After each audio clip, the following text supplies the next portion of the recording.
ఏర్పడిన తర్వాత అదేవిధంగా మంత్రిగా ప్రమాణ స్వీకారం చేసిన తర్వాత పాయకరావుపేట నియోజకవర్గంలో ఉన్న అఫీషియల్స్ అందరితోని ఒక ఆత్మీయ సమావేశం అంటారు, పరిచయ వేదిక అంటారు, రివ్యూ అంటారు, అది మీ ఇష్టం. నేనైతే ఒక పరిచయ వేదిక మనం రాబోయే కాలంలో 5 సంవత్సరాలు పనిచేసేదానికి ఒక పక్కా ప్రణాళికతో ముందుకెళ్లాలని ఒకే ఒక ఉద్దేశంతో మిమ్మల్ని అందరినీ ఒకసారి పిలిచి మాట్లాడడానికని పిలవడం జరిగింది. ఇక్కడికి అన్ని డిపార్ట్మెంట్స్ వాళ్ళు కూడా వచ్చున్నారు.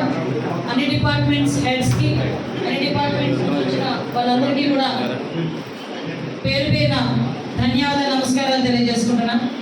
ఎక్కువసేపు అంటే మీతో నేను క్లియర్గా డిస్కస్ చేయాలి. ఎందుకంటే నేను ఏదో రాజకీయంగా మాట్లాడడం కాదు, అలాగని చెప్పి ఉన్న వాస్తవాన్ని దాచిపెడితే అది మేము తప్పవుతుంది.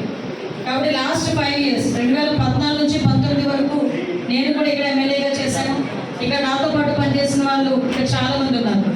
So what ever it TDP గవర్నమెంట్లో స్టైల్ ఆఫ్ వర్క్ ఎలా ఉంటుందని మీ అందరికీ కూడా తెలుసు.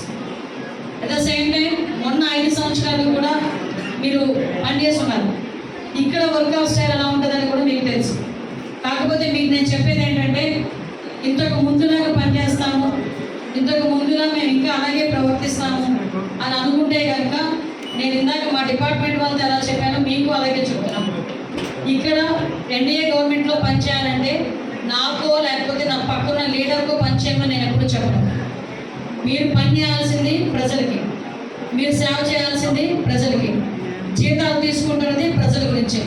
కాబట్టి డెఫినెట్గా మీరందరూ కూడా ప్రజా సంక్షేమం గురించి గవర్నమెంట్కి అనుగుణంగా అభివృద్ధిలోకి ముందుకెళ్ళేటట్టుగా మీరందరూ కూడా నాకు చేయూతనిస్తారని నేను మనస్ఫూర్తిగా కోరుకుంటున్నా. మీరందరూ కూడా ఆ రకంగా పనిచేస్తారని కూడా నేను అనుకుంటున్నాను. పాస్ట్ ఈజ్ పాస్ట్, అయిపోయింది. ఇప్పుడు జరగాల్సిన దాని గురించి ఆలోచించండి. సమస్యకి ఒక వేఅవుట్ ఉంటుంది. వేఅవుట్ లేని సమస్య ఉండదు. వేఅవుట్ లేకపోతే అది సమస్యే కాదు. నాకు తెలిసి ప్రతి సమస్యకు పరిష్కారం ఉంటుంది. డిఈ గారు ఈ వర్క్ ఇలా ఆగిపోయింది, ఏం చేద్దామంటే ఏమి చెయ్యలేమో మాత్రం చెప్పొద్దు. ఏ రోజు నా దగ్గర దాన్ని ఏ రకంగా చేస్తామన్న దానికి సలహా ఇవ్వండి. అది నేను ఏ రకంగా చేయగలను అన్న దాని మీద నేను దృష్టి పెడతాను. కాబట్టి ఇప్పుడు నా అఫీషియల్స్ అంటారు. At the same time department వాళ్ళకి కూడా క్లియర్గా చెప్తున్నాను. డిపార్ట్మెంట్లో కూడా ఎక్కడా కూడా ఎటువంటి ఇబ్బందులు కూడా కలగకుండా చూసుకోవాల్సిన బాధ్యత ఉంది. లాండ్ ఆర్డర్ విషయంలోనే కానీ, గాంజాయి విషయంలోనే కానీ, ముఖ్యంగా మీరు మీ అదృష్టం లేకపోతే మీ దురదృష్టం తెలియదు, హోమ్ మినిస్ట్రీ ఉన్న దగ్గర మీరు పని చేయడం సొంత నియోజకవర్గంలో.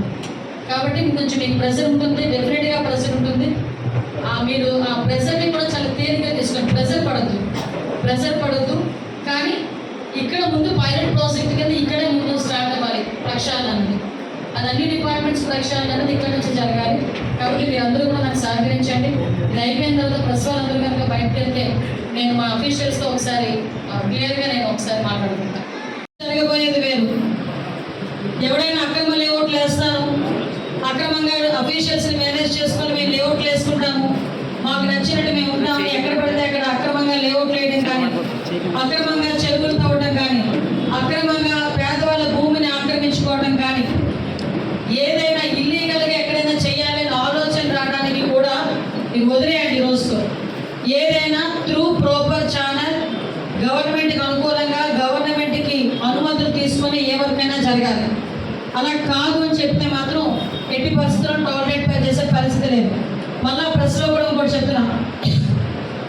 ముఖ్యంగా ఎవరైనా నా పేరు చెప్పి కానీ ఇల్లు ఇస్తాం డబ్బులు ఇవ్వండి, పెన్షన్ పెడతాం డబ్బులు ఇవ్వండి, లేకపోతే అలా చెప్తాం డబ్బులు ఇవ్వండి అని ఎవరైనా మిమ్మల్ని అడిగినా డైరెక్ట్గా చెప్తున్నా, నేను ఇక్కడ కంప్లైంట్ బాక్స్లు కూడా ఏర్పాటు చేయడానికి సిద్ధపడుతున్నాను. ప్రతి మండలం హెడ్ క్వార్టర్స్లోని ఎంఆర్ఓ ఆఫీస్ దగ్గర, కాంప్లెక్స్ దగ్గర, కాలేజెస్ దగ్గర కంప్లైంట్ బాక్స్ ఏర్పాటు చేస్తాం. ఎవరికైనా ఏ కష్టం వచ్చినా డైరెక్ట్గా నన్ను అప్రోచ్ అవ్వడం మీకు ఇబ్బంది అయితే ఆ కంప్లైంట్ బాక్స్లోని మీ తాలూకా కంప్లైంట్ వేస్తే ఎవ్రీ 5 daysకి కానీ 3 daysకి కానీ అవి సాగ్రిగేట్ చేసి సంబంధిత అధికారులకి పంపించుకొని నేను దాన్ని పరిష్కార దిశగా ముందుకెళ్తా. ఎవరికి కూడా ఇల్లు ఇవ్వడానికి రూపాయి ఇవ్వాల్సిన అవసరం లేదు, పెన్షన్ పెట్టడానికి రూపాయి ఎవరికి ఇవ్వాల్సిన అవసరం లేదు. ప్రభుత్వ సంక్షేమ కార్యక్రమాలు మీకు అందజేయడానికి ప్రభుత్వం సిద్ధంగా ఉంది. మీరు మధ్యవర్తులు ఎవరికి కూడా డబ్బులు ఇచ్చి మోసపోకండి. అలాంటి కల్చర్ తెలుగుదేశంలో లేదు. దయచేసి ఈ విషయంలో మీరందరూ కూడా అధికారులు ప్రాంప్ట్గా ఉండాలి, నాయకులు అందరూ కూడా ఈ విషయంలోని ఖచ్చితంగా ఉండాలని మనస్ఫూర్తిగా కోరుకుంటున్నాను.